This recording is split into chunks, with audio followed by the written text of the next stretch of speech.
नमस्कार, warm greetings and welcome back. मैं हूं doctor Suchin Bajaj, founder director Ujala Cygnus hospitals and India's largest chain of spine centres.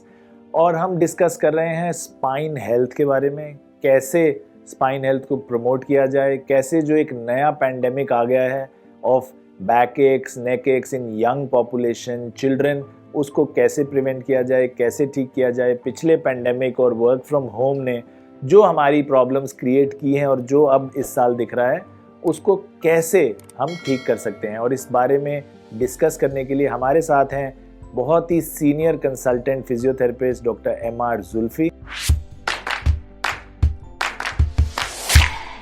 Doctor Zulfi, welcome back. बहुत बहुत शुक्रिया आपका, आप दोबारा आए हमारे से मिलने। पिछला वीडियो तो आपने देखा ही होगा, बहुत ही सुपर हिट है आपका वीडियो। इतने कमेंट्स, इतने क्वेश्चंस आ रहे हैं, we are like overloaded with them. तो वी थॉट कि एक एक सवाल का जवाब देने से बेहतर है आपको ही दोबारा बुला लें और दोबारा आपसे पूरा डिस्कस करें डिटेल में। हमें पता है बहुत दूर से आते हैं, बट आपका बहुत बहुत शुक्रिया हमारे ऑफिस में आने के लिए। एंड एज यूजुअल बहुत हैंडसम लग रहे हैं आप आज। Thank you very much doctor Bajaj. सबसे पहले मैं आपका जो सवाल है उसका आंसर करने से पहले ये बताऊंगा कि मैं आज नेहरू जैकेट क्यों पहन के आया हूं, क्योंकि इसका एक ही रीज़न है कि लास्ट वीडियो में मुझे आपकी नेहरू जैकेट जो थी बहुत अच्छी लगी और मैं बहुत इन्फ्लुएंस हुआ उस चीज़ से। तो मैंने कहा इस बारी जब आपके साथ मेरा इंटरव्यू होगा तो मैं भी आपकी तरह नेहरू जैकेट ही पहन लूँ। सो आपका जो सवाल है कि जो प्रिवेंशन है बैक की, एक स्पाइन हेल्थ की, वो क्या होनी चाहिए। जो प्रिवेंशन है उसमें 4-5 तरह की चीज़ें बहुत इंपॉर्टेंट है। सबसे पहले हमारा पोस्चर का सही होना। उसके लिए हमें क्या करना है, हम जब ये प्रॉब्लम्स देखते हैं, ये हम अडल्ट्स में देखते हैं जो IT सेक्टर में काम करते हैं, बैंकिंग सेक्टर में, या हमारे बच्चे जो स्कूल में काम करते हैं, उनका जो एर्गोनॉमिक्स का होना, उनका टेबल का होना, उनका चेयर का होना बहुत ही इंपॉर्टेंट है। आप कभी भी कंप्रोमाइज़ नहीं कर सकते हो कि आप वर्क फ्रॉम होम कर रहे हो या ऑफिस से काम कर रहे हो, आप अपने एर्गोनॉमिक का ख्याल नहीं रख पा रहे हैं। तो एर्गोनॉमिक के लिए बहुत ईजी है, जब आप कुर्सी पे बैठते हैं आपने अपने अलाइनमेंट को देखना है। हमेशा अपनी जो आपकी जो सरफेस है चेयर की, वो आपकी नी लेंथ के बराबर होनी चाहिए। हर किसी की हाइट अलग अलग है, वो अपने आजकल हाइड्रोलिक चेयर्स हैं वो यूज़ कीजिए, अपनी हाइट चेक कीजिए। उसके बाद जब आप बैठते हैं तो आपकी स्पाइन भी 90 डिग्री में होनी चाहिए, जैसे आपकी नी 90 डिग्री में है, सो दैट आपके बैक पे लोड जो है वो इक्वली डिस्ट्रीब्यूट हो रहा है। लेकिन मोस्टली मैंने देखा है जो ये 90 जो फॉर्मूला है, रूल ऑफ 90 है, ये वेस्टर्न लोगों के लिए ज़्यादा अच्छा है। हमारे लोग थोड़े से इससे अनकंफर्टेबल कभी होते हैं, तो वो 90 to 100 डिग्री भी कर सकते हैं, जहाँ पे अपने बैग का वो अच्छी तरह से ख्याल रखें, या कोई एक रोल टॉवल का रखें, या एमरॉन के बैक स्पोर्ट्स आते हैं वो यूज़ कर लें और अपने बैठने को कंफर्टेबल करें। कोई कंप्रोमाइज़ ना करें अपने लैपटॉप के लिए, अपने टेबल के लिए। और बेशक उल्टा करें कि अगर कोई इस तरह की प्रॉब्लम्स हो रही हैं कि उनका टेबल जो है उसकी हाइट सही नहीं है, लैपटॉप की हाइट सही नहीं है, आपका लैपटॉप आई लेवल पे नहीं है, आपकी डिस्टेंस जो है 18 to 28 इंचेस होनी चाहिए, वो नहीं है, आप अपने आप कंप्रोमाइज़ ना करें, बल्कि आप अपने एर्गोनॉमिक्स को अपने वर्क स्टेशन पे सही करें। That's the first precaution. Second precaution is avoid prolonged sitting and standing. आप हमेशा अगर देखेंगे our body is design to move, हमारी बॉडी बैठने के लिए नहीं बनी है। अब हम इस पे इस तरह का जो है अत्याचार कर ही रहे हैं, बट हमें कहीं ना कहीं सोचना है कि अत्याचार के साथ हम इसका ध्यान रखें कि हर आधे घंटे के बाद हम अपनी पोजीशन चेंज करें, या अगर हम स्टैंड रहते हैं हर 10 मिनट के बाद हम वॉक करें। तो फ्रीक्वेंटली पोजीशन इसका चेंज होना बहुत ज़रूरी है। Third important thing, awkward postures. कभी भी टेढ़े मेढ़े नहीं बैठना है, चाहे आप ऑफिस में काम कर रहे हो, आप घर में काम कर रहे हो, आपका अगर 8 to 10 आवर्स डेस्क पे काम है, आप कभी भी ऑकवर्ड पोस्चर एज्यूम ना करें। हमेशा अपने आप को एक आपने स्ट्राइक करना है कि नहीं, मेरी पोस्चर जो है, मेरे मसल यूज़ होने चाहिए, मेरा सारा लोड मेरे स्पाइन पे नहीं होना चाहिए, क्योंकि स्पाइन का काम है आपकी बॉडी का शेप बनाना, आपका फ्रेम बनाना। स्पाइन और आपकी जो स्केलेटन है, एक्चुअल स्केलेटन है, इसका काम नहीं है कि आपको लोड उठाएं। इसका जो लोड उठाने का काम है वो आपके मसल्स का है, आपके टेंडन्स का है, और उससे वो आप काम लें। और उससे जो इम्पॉर्टेंट एक प्रिवेंशन है जो मैं देख रहा हूँ काफ़ी लोग मिस करते हैं, इसको लाइटली ले रहे हैं, दैट इज़ द मैट्रेस, कि कौन सा मैट्रेस होना चाहिए। मैंने देखा काफ़ी लोगों को ये कन्फ्यूजन है कि हमें सॉफ्ट यूज़ करना चाहिए, हमें हार्ड यूज़ करना चाहिए। मेरा एक सिंपल इसका एक फार्मूला है, जब भी आप मार्केट जाते हो अपना मैट्रेस चूज़ करते हो, आप हमेशा उसको प्रेस करें, और अगर वो सैग करता है up to 1 inch, you can use your thumb और you can use your scale, आप उसको दबाइए, अगर वो 1 इंच तक सैग करता है, that is the perfect mattress for you. If it is sagging too much, like you have mattresses in 5-star hotels, वो बिल्कुल भी आपकी स्पाइन के लिए कंफर्टेबल नहीं है, या अगर वो बिल्कुल ही हार्ड है वो भी कंफर्टेबल नहीं है, क्योंकि हमारी जो कर्व्स हैं स्पाइन की, ये बहुत ही मतलब अच्छी तरह से हमारे भगवान ने इनको डिज़ाइन की है, सो दैट ये कंफर्म करें शेप आपकी स्पाइन की। जब आप मैट्रेस पे सोते हो, जब उसकी जो कर्व है, जब तक वो कंफर्म आपके नेचुरल कर्व से नहीं होती है, आपको कंफर्ट नहीं मिल सकता है। अब जब भी सुबह उठोगे आपको पेन होगा।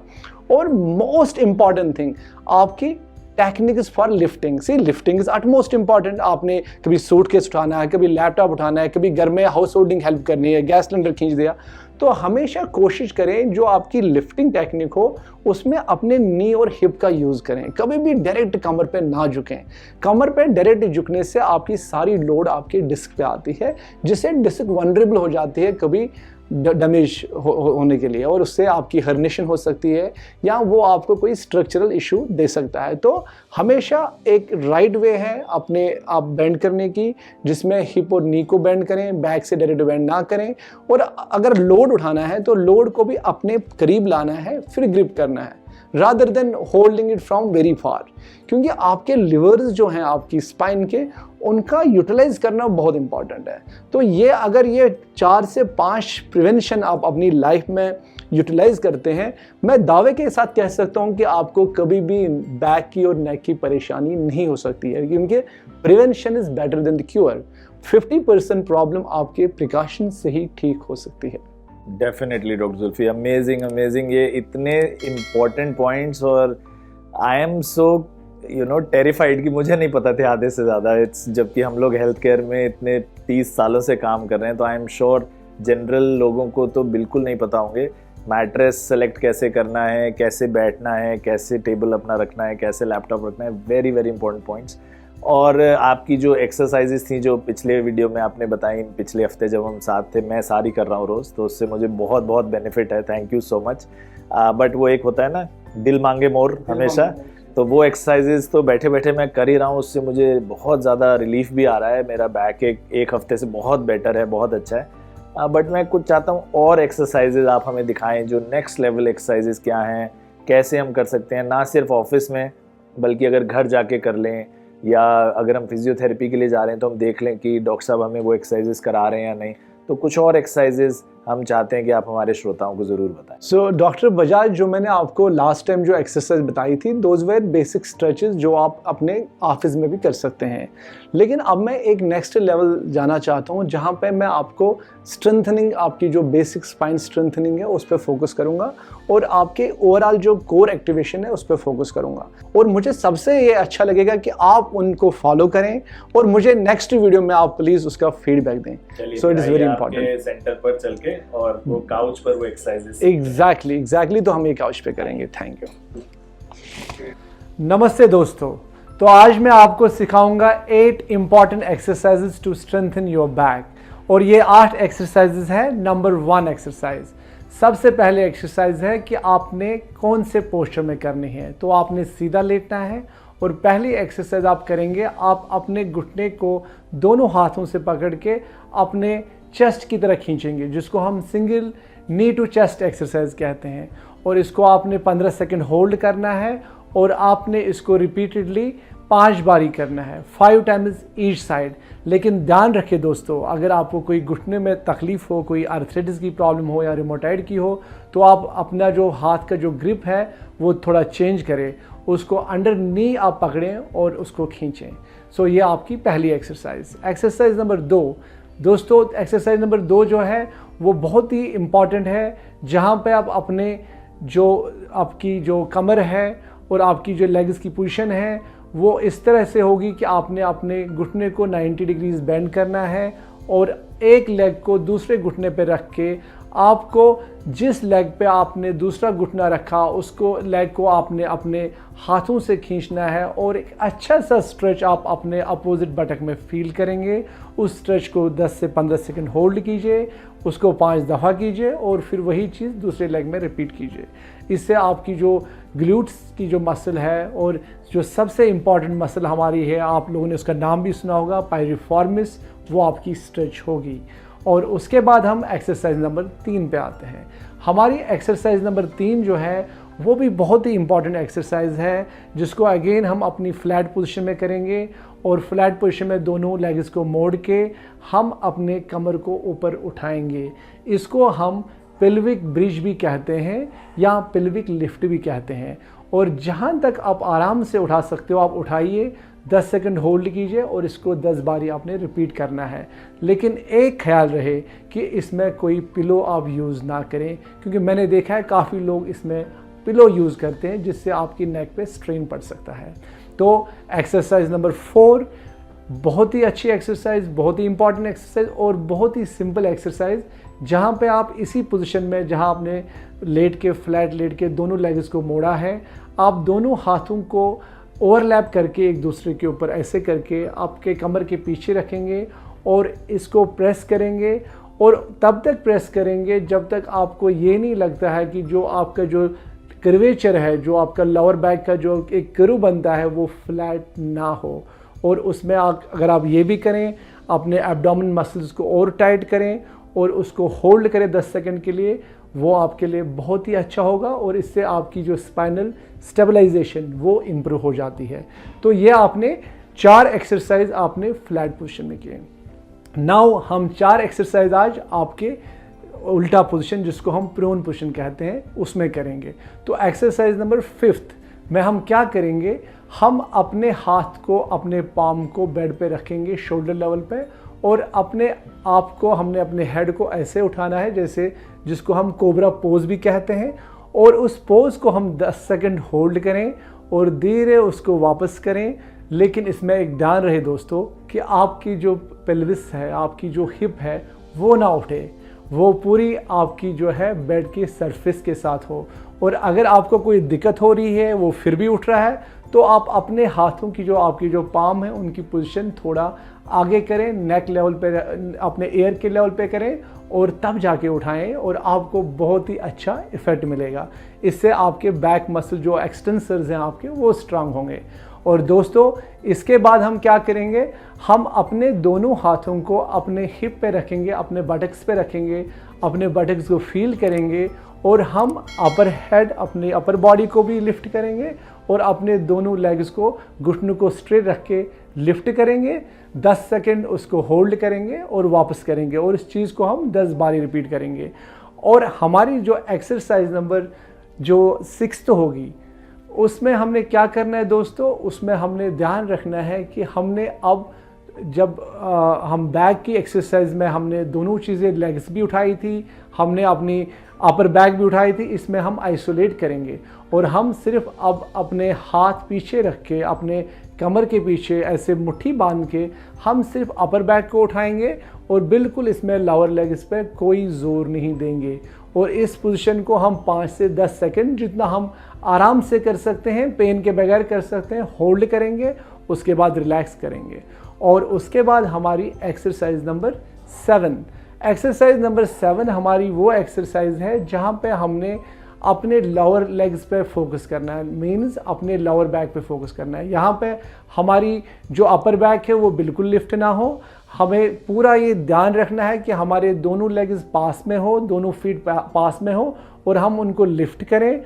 और अगर हम दोनों को एक साथ लिफ्ट नहीं कर सकते हैं, कोई स्ट्रेन पड़ता है, तो हम एक एक करके भी कर सकते हैं। तो दोस्तों ये आपकी जो 7 एक्सरसाइज है ये आपको बहुत ही हेल्प करेंगी। और इसके बाद जो हमारी लास्ट एक्सरसाइज है आज के लिए, एक्सरसाइज नंबर 8, उसके लिए आपने दोस्तों क्या करना है, आपने एक कैट पोजीशन को अज्यूम करना है। जब ये कैट पोजीशन आप अज्यूम करते हो तो आपने इनहेल करना है, आपने नाक से सांस लेना है, उससे आपको और फायदा मिलेगा। और जब आप एक्सहेल करेंगे उस टाइम आप कैमल पोजीशन में चले जाएंगे। So inhale while cat position exhale while camel position. So इससे क्या है कि आपकी जो लंबर है, आपकी जो बैक है, एंटायर बैक है, बट मेजरली जो लंबर है उसकी फ्लेक्सिबिलिटी बढ़ेगी और आप काफ़ी अच्छा फील करेंगे। तो दोस्तों, ये आज की 8 एक्सरसाइज थी। मुझे पूरी उम्मीद है कि आप इनको प्रैक्टिस करेंगे। आप इनको दिन में 2 बारी और हफ्ते में 5 दिन करें। 5 दिन से ज़्यादा ना करें, क्योंकि 2 दिन चाहे आपके मसल्स को रिलैक्स होने के लिए, सो दैट आप अपने मसल्स को और अच्छा बिल्डअप कर सके। शुक्रिया and thank you very much doctor Zulfi, वो एक्सरसाइजेज दिखाने के लिए। मुझे तो देख के ही पसीना आ गया। आप करते कैसे हैं उनको, इतनी सारी exercises, but amazing. I am sure I will keep trying them and I will give you the feedback when we meet next. तो ये एक्सरसाइजेज, योगा, प्रिवेंशन, ऑफिस में क्या करना है, कैसे बैठना है, ये सब बहुत इम्पोर्टेंट है। तो कोई ऐसे रेड फ्लैग्स हैं जब हमें नहीं करनी एक्सरसाइजेज, या रोक देनी है, या तुरंत डॉक्टर के पास चले जाना है, घर पर ही नहीं इलाज करते रहना है? वो कुछ रेड फ्लैग्स ज़रूर बताइए हमारे श्रोताओं को। डॉक्टर बजाज, जो हम जब पेशेंट को देखते हैं स्पाइन की प्रॉब्लम, जैसे लंबर प्रॉब्लम हुई या सर्वाइकल हुई, तो हमारे पास बहुत सारे चैलेंजेस आते हैं, बहुत सारे रेड फ्लैग्स होते हैं। Not only the red flags, we have a yellow flags also. वो हम एडजस्ट कर ही लेते हैं। लेकिन जो मेजरली रेड फ्लैग है सर्वाइकल में, जैसे हुआ सर्वाइकल माइलोपैथी। सर्वाइकल माइलोपैथी में कि पेशेंट का ये बोलना कि डॉक्टर साहब, मुझे लास्ट 3 महीने में कोई आराम नहीं आ रहा है, मैंने दवाई खाई, मैंने लोकल फिजियोथेरेपी भी करवाई, सब कुछ करवाया, लेकिन मेरी अब हाथ में इतनी वीकनेस हो रही है कि मैं अपना खाना नहीं खा सकती हूँ हाथ से। तो उस चीज़ को टाइम पे पकड़ना बहुत ज़रूरी है। सपोज़ अगर एक फिजियोथेरेपिस्ट को ये जानकारी नहीं है कि सर्वाइकल माइलोपैथी से आगे क्या हो सकता है, तो मेरे ख्याल से वो पेशेंट के लिए भी ठीक नहीं है और उसके लिए भी ठीक नहीं है। तो वहाँ जाके हमने कहीं ना कहीं एक स्पाइन सर्जन, चाहे वो ऑर्थो स्पाइन सर्जन हो या न्यूरो स्पाइन सर्जन हो, क्योंकि आजकल आपको पता है स्पाइन सर्जरी में भी ना बहुत तरह की जो है थोड़ी कन्फ्यूजन है। तो मेजरली हमने एक स्पेशलिस्ट को भेजना ही भेजना है, सो दैट वो अपना काम करें, सो दैट ये फर्दर प्रोग्रेशन रुक जाए।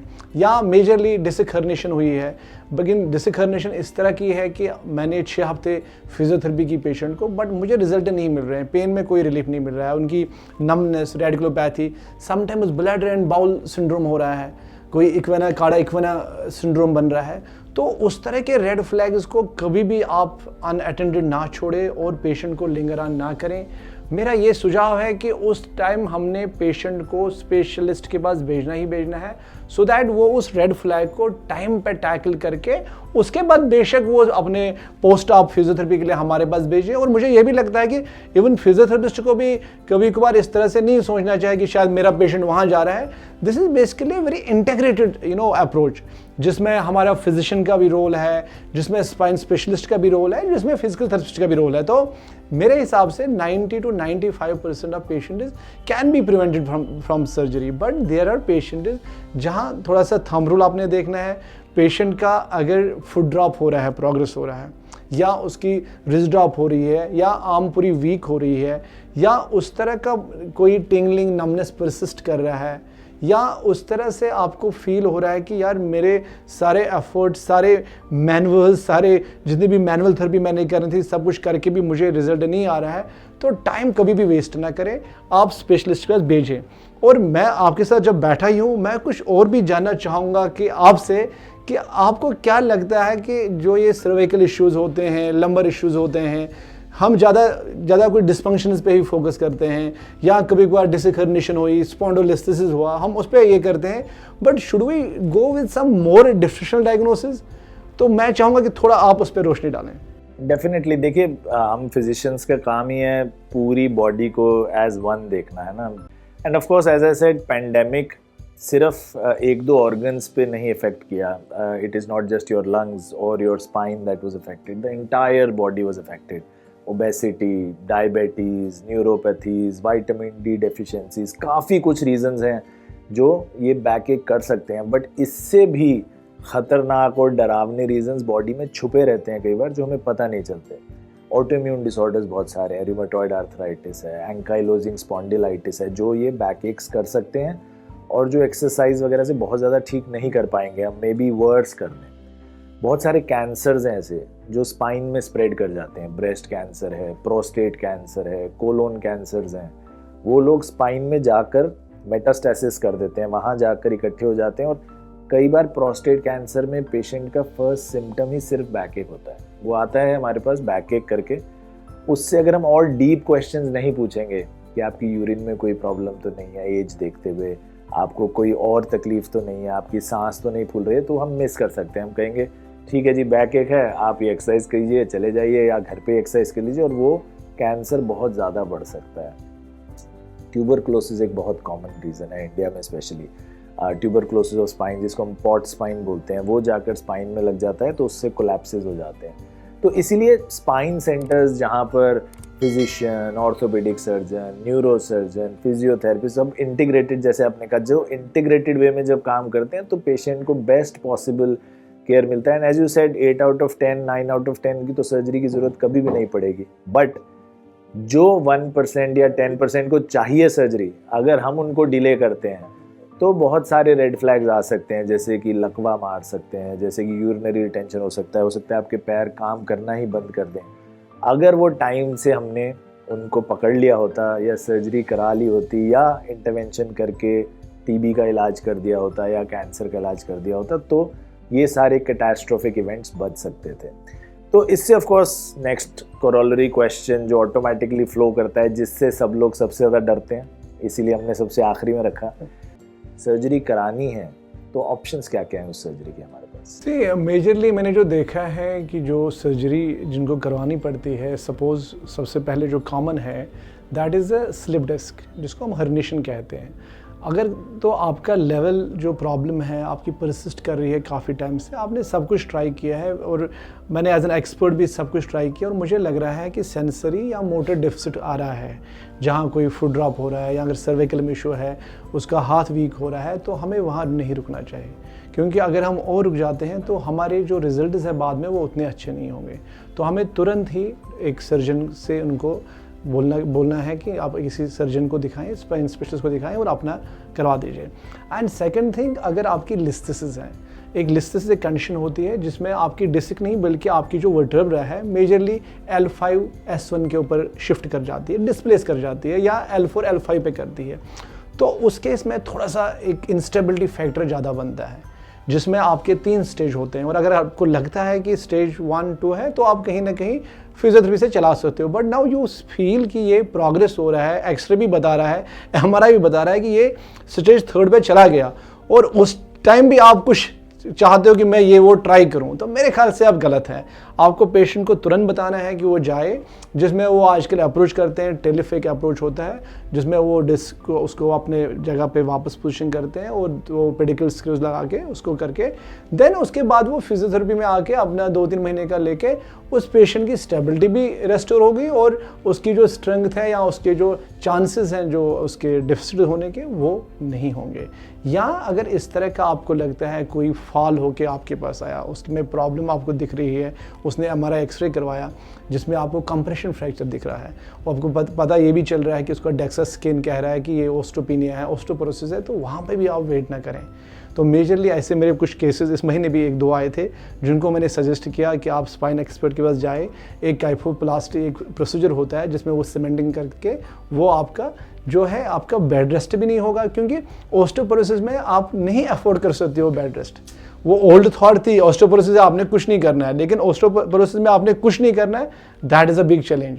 ऑस्टियोपोरोसिस में आपने जल्दी बैठना भी है, आपने खड़ा भी होना है, आपने वॉक भी करना है, सो दैट आपकी जो ऑस्टियोपोरोसिस है वो स्टॉप हो जाए, क्योंकि वेट बेयरिंग एक्टिविटी का बहुत ही रोल है ऑस्टियोपोरोसिस में। तो वैसे केसेस में मैं हमेशा पेशेंट्स को बताता हूं कि आप एकदम अपना डिसीजन लो, फैमिली के साथ डिस्कस करो, और ये छोटा मोटा प्रोसीजर है, 1-2 दिन में ठीक हो जाओगे, then we will do physiotherapy जो भी करनी है। तो इस तरह के केसेस को मैं हमेशा सजेस्ट करना चाहूँगा। या सर्विकल माइलोपैथी जो मैंने पहले भी डिस्कस किया था, उसमें भी बिल्कुल वेट नहीं करना है, because is a progressive disorder. तो बहुत ध्यान रखें, अगर आपको चोट लगी है, कहीं से गिरे हैं, अगर आपके हाथों या पैरों में कोई वीकनेस डेवलप हो गई है कि हाथ उठाया नहीं जा रहा है, खाना नहीं खाया जा रहा है, चला नहीं जा रहा है, या यूरिन में कहीं ब्लॉक हो गया है, या स्टूल में कोई ब्लॉक हो गया है कि आप यूरिन पास नहीं कर पा रहे हैं, या अपने आप निकल रहा है यूरिन, या लैट्रिन पास नहीं कर पा रहे हैं, या अपने आप निकल रही है बेड में, अगर इनमें से कोई भी कंडीशन डेवलप हो रही है, या फिर आपके डॉक्टर साहब ने एमआरआई देख के आपको बताया कि डिस्क बहुत ज़्यादा बाहर आ चुकी है, अब इसको फिजियोथेरेपी से नहीं सेटल किया जा सकता है, या वर्टिब्रे ही हिल गए हैं, लिस्थेसिस के बारे में डॉक्टर साहब ने बताया, या फ्रैक्चर हो गए हैं, या दब गए हैं बहुत ज़्यादा, अगर इनमें से कोई भी कंडीशन है तो फिर सर्जरी शायद अनअवॉइडेबल हो, तो स्पाइन सर्जन से ज़रूर मिलें और उनको दिखाएं। अगर वो कुछ एमआरआई वगैरह कराते हैं तो वो कराएं, जांच और कोई कराते हैं तो वो कराएं। सर्जरी की बहुत सेफ ऑप्शंस अवेलेबल हैं। अब जैसा डॉक्टर साहब ने बताया, बहुत सारे प्रोसीजर्स हैं जो काइफोप्लास्टी के बारे में डॉक्टर साहब ने बोला, मिनिमल इन्वेजिव हैं, ब्लॉक्स आजकल बहुत लगा लेते हैं, पेन रिलीफ हो जाता है, बिल्कुल माइक्रोस्कोप से सर्जरी होती है, अगले दिन ही आप चल सकते हैं। तो बहुत सारे ऐसे ऑप्शंस अवेलेबल हैं, तो घबराएं मत, डरिए मत, ये सारे ऑप्शंस इंटीग्रेटेड वे में देखिए। लेकिन हो सकता है कि अगर सर्जरी बचाने के लिए बहुत लेट करें तो सर्जरी के रिजल्ट्स उतने अच्छे ना आए बाद में। तो आपकी जो स्पाइन हेल्थ है, it is not just your spine, it is a mirror to your general health. अगर आपको बैक एक है, नेक एक है, अगर आपको ऐसी कोई भी प्रॉब्लम है, हाथ पैर में कमज़ोरी की या यूरिन या लैट्रिन की प्रॉब्लम, तो उसको निगलेक्ट ना करें।